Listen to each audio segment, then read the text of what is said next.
Hello and welcome back. My name is Max. I'm a certified sommelier with the Court of Master Sommeliers, and I have my WSET Level 3, a certified wine professional and a certified specialist of wine.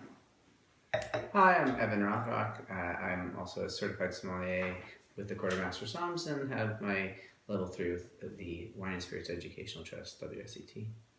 And we both do wine tours, of course. So kind of cool to have us both in the same video for the first time. It's a special video. Today we're making and drinking Old Bordeaux. So here we have a 1979 Chateau Bechevel. So I've had this bottle for almost 20 years. I will not give away my age, but I might have had it before I was 21. This bottle is part of a case. I used to work at a unnamed hotel. One day they told us to clean out a closet. My shift ended at 4 o'clock. I cleaned out the closet all day and left. I get a call when I'm at home, and my friend says, I found old wine in the back of this room. Boss says, throw it away. So I'm going to throw it away. I know nothing about wine.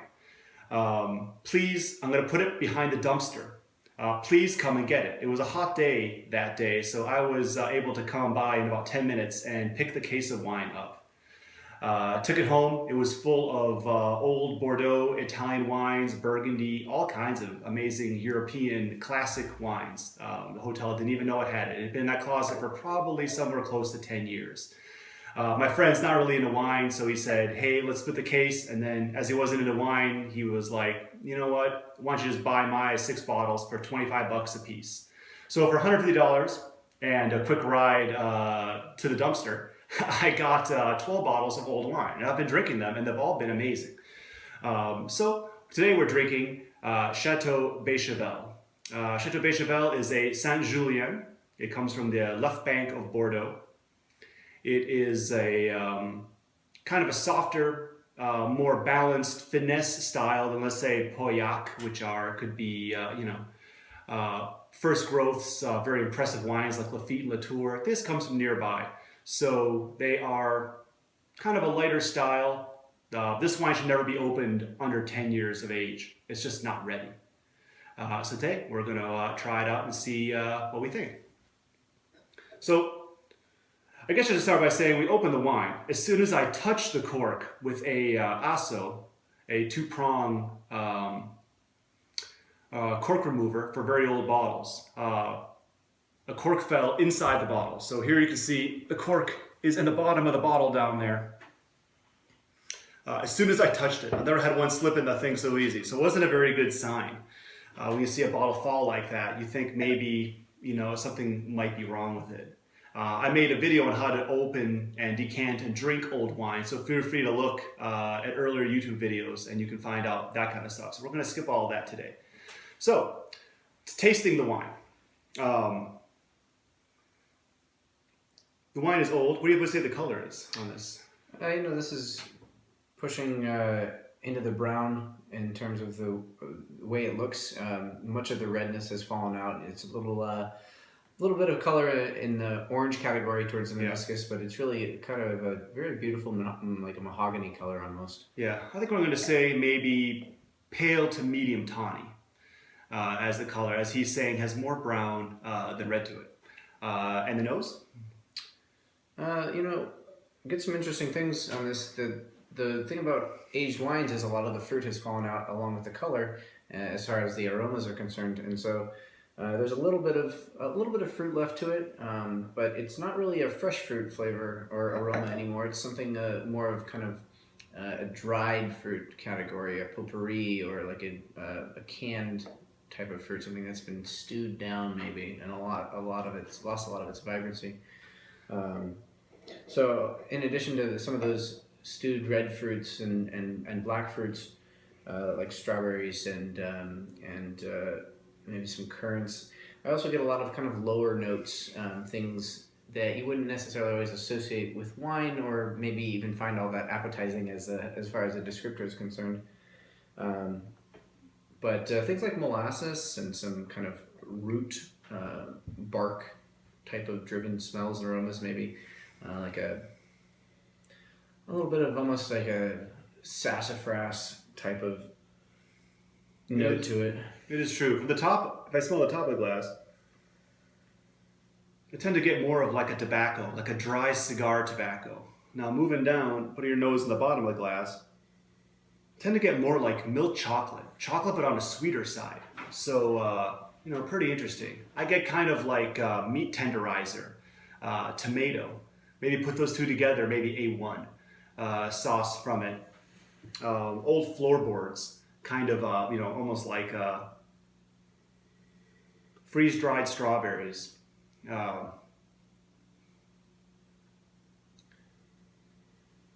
That's fascinating stuff. So now to try.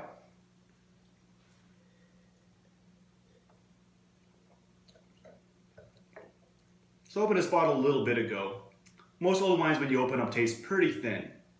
And they gain in body if they're going to.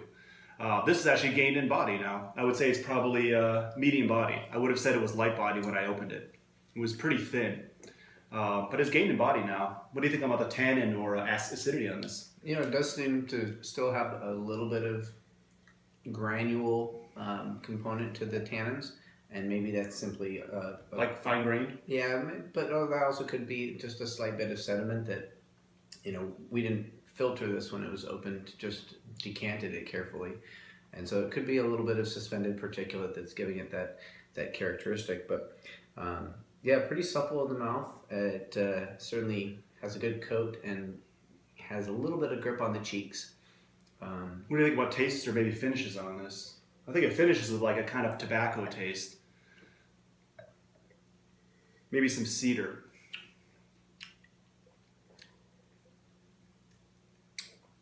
Yeah, I can see both of those. You could taste the tannin in it still. Like he's saying, I think maybe some of the tannin is oak tannin.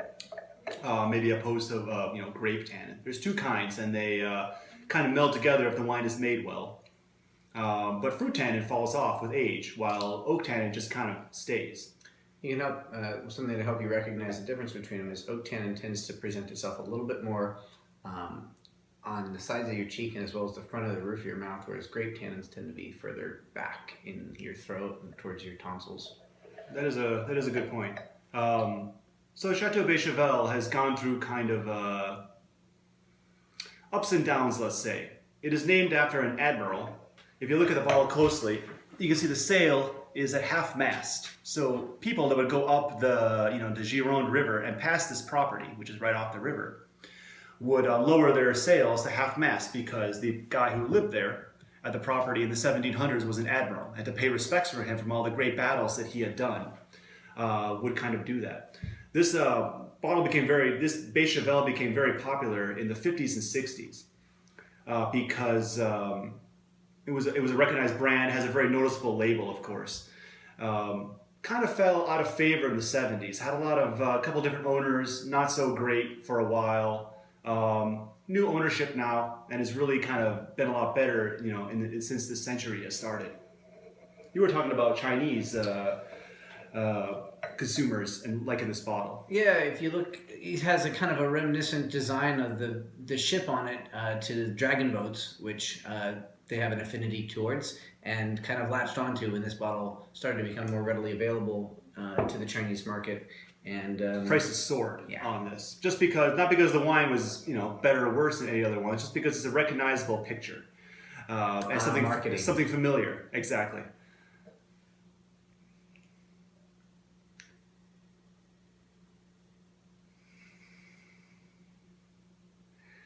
It's a great wine. Later, I am going to cook dinner and try to pair something with this. So this is the first part of the video, and we're going to see what we can kind of pair with this. That'll be the second part of the video. What do you think of the wine overall? Overall, I'm surprised that it's as integrated as it is. It's still got some fruit, which, being that it's pushing 40 years old, is pretty surprising. Quite satisfying though, and I'm sad that I'm not going to be here for the food pairing portion, as that sounds like it'd be great. That's always one of the more fun parts. I should also mention this wine is 12.2% alcohol. So extremely low. I mean, anything in Bordeaux now is 13.5, if not 14, if not 15 or over now, for some of the most, ripe properties. So I don't know that people picked later. They might. They might have picked when the Brix level was high enough, or the sugars in the wine. Now we pick kind of a lot of people are picking kind of when the fruit tastes jammy. But back then, it was picked before there wasn't as much global warming. Rains would come in Bordeaux in like October, November, so people were pretty worried that the rain would ruin the crop and dilute it or even ruin it or mold the grapes. And so it was picked pretty early. Cabernet Sauvignon, when it's picked early or not as ripe, has kind of a bell pepper flavor to it. It's very common in the Cabernet family. Do you taste anything like bell pepper in this?